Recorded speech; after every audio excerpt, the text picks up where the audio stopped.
On January 8th, the RevComs did a live stream to raise money for the movement for an actual revolution, for the work that we're doing here in Los Angeles, including for this show. And in that live stream, I had a brief conversation with the jazz musician and jazz conductor and leader, Arturo O'Farrell, because and we talked about his response to the BA interviews that we've been speaking about today and why he's urging others and himself to support this movement, why it matters. For those of you who don't know who Arturo O'Farrell is, I explained this in the interview, but we're not going to show that part of it. Arturo O'Farrell is the director of the Afro-Latin Jazz Orchestra and the Latin Jazz Alliance in New York City. This is the Afro-Latin Jazz Orchestra is keeping alive both the traditional Afro-Latin music, but also new music and music of the whole world. Arturo is a multiple Grammy Award winner, and he's worked with some of the greats in jazz. You can watch the live stream to find out the full bio that I gave. But we thought that this would be showing a bit of this interview, or really most of it, would be fitting for this first show of our new season, because an important part of the RNL show and of Bob Avakian's approach to leadership and to the kind of revolutionary movement we need today in the society we are fighting for has to involve the poetic spirit that embodies the lives, the hopes, the dreams of the people all over the world, art that kindles and feeds the need for people to be amazed.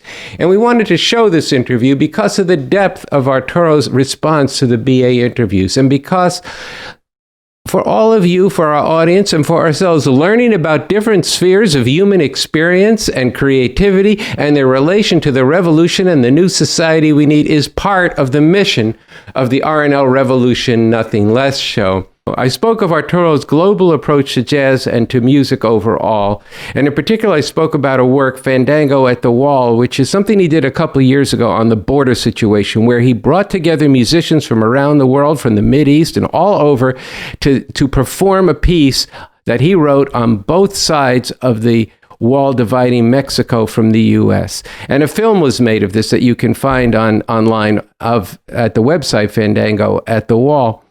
And the point is that this really highlighted the internationalist and activist approach that Arturo takes to music, but in a way that really creates tremendous beauty and tremendous feeling. So with this, I want to go right to the interview, and you'll see what I'm talking about. More recently, I heard that you were able to watch the interviews with Bob Avakian and were inspired to say, okay, I will come on your live stream.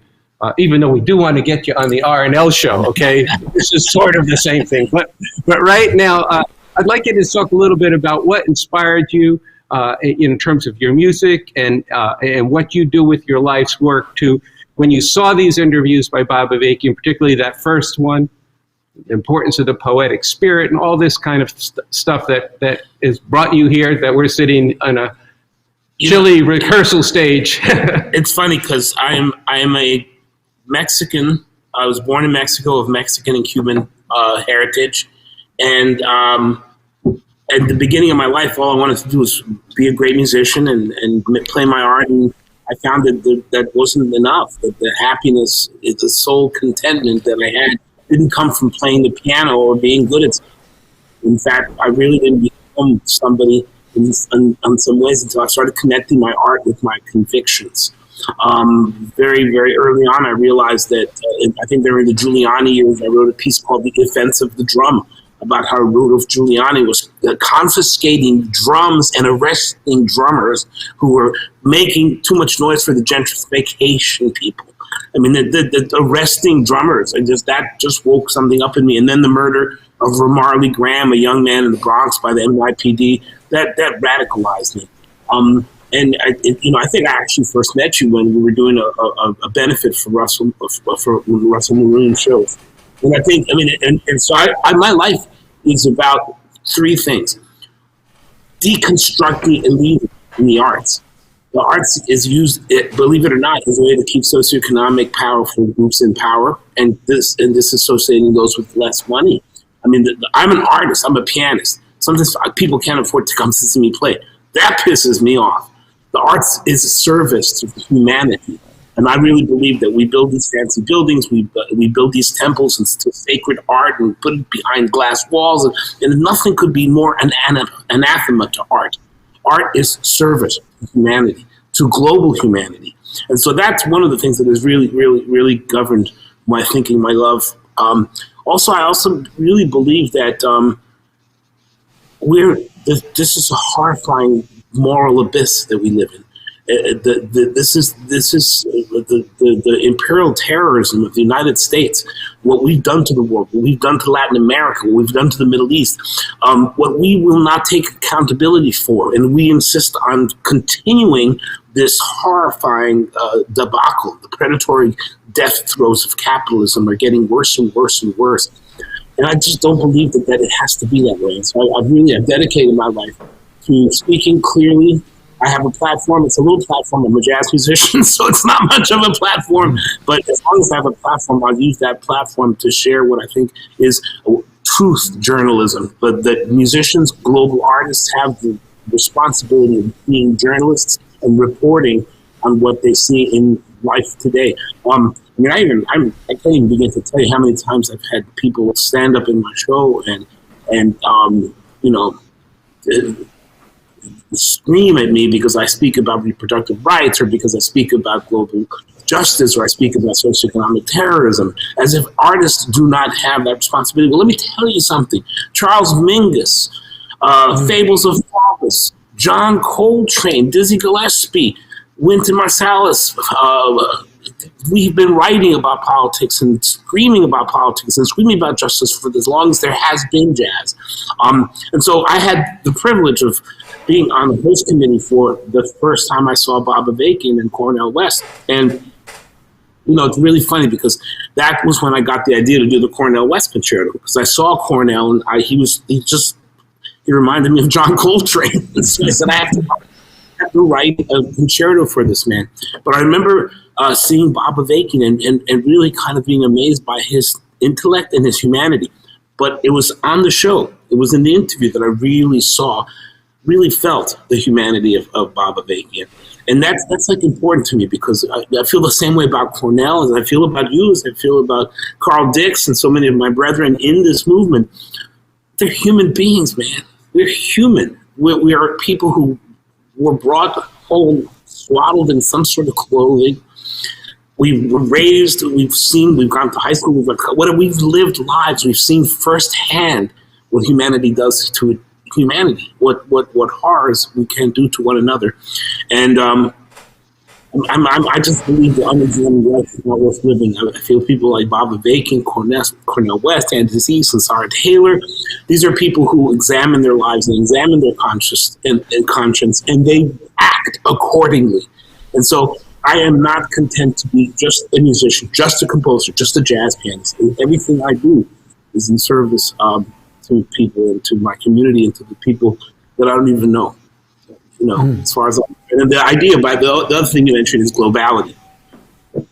Oh, jazz is not nationalism. They'd like to pretend that it was born here, that it was designed here, and its best practitioners are here. No, it's the debacle. It's the horror.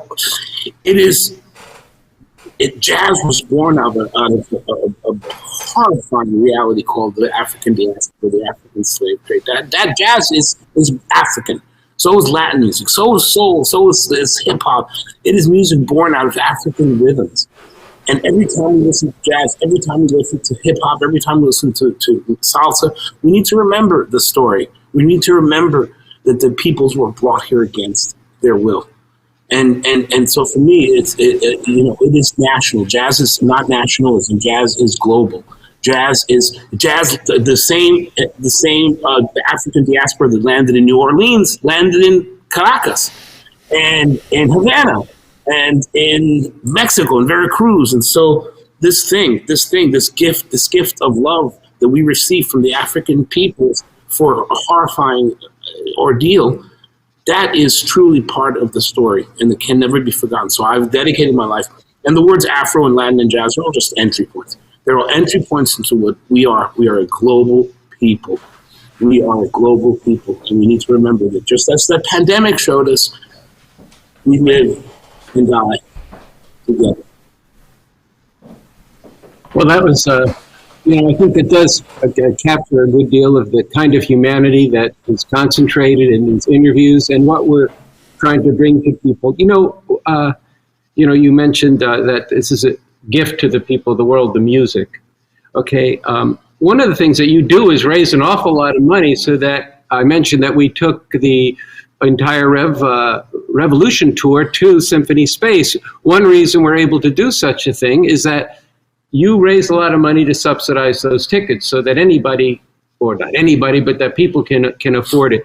We're trying to raise an awful lot of money here to be able to continue to do the work that we're doing. But even more important right at this moment is to get these interviews out there, because when you speak of the humanity that you experienced, even having read and watched Bob Avakian and people like myself who follow it and spoken at Revolution Books, performed at Revolution Books, there was something in there that was captured. And I think it's important that we're trying right now. I don't know exactly where we're at. I think we're maybe 60% of the way there to today's goal. I've been tuning in and out while traveling over to the theater. I wonder if you could speak. I would be happy to. I'd be happy to exhort anyone within earshot, and even I will transmit this through extrasensory perception. This is no joke. Revolutionary Bookstore, RNL, Bob Avakian, these are things that need to, there's nowhere else you're going to get this information. There's nowhere else you're going to be radicalized, revolutionized, turned into a truth teller.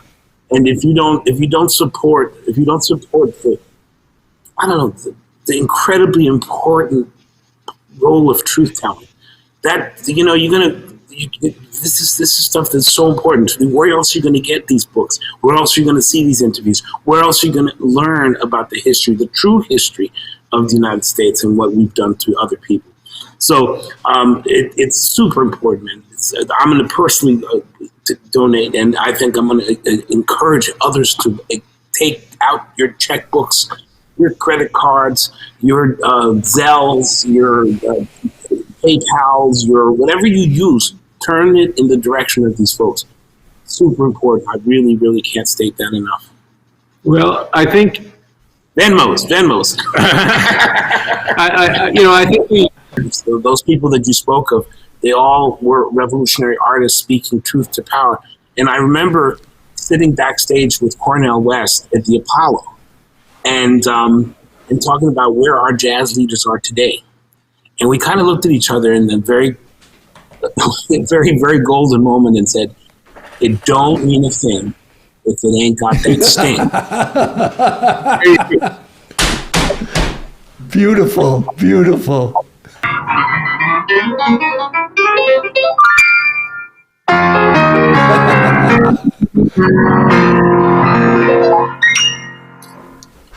All right.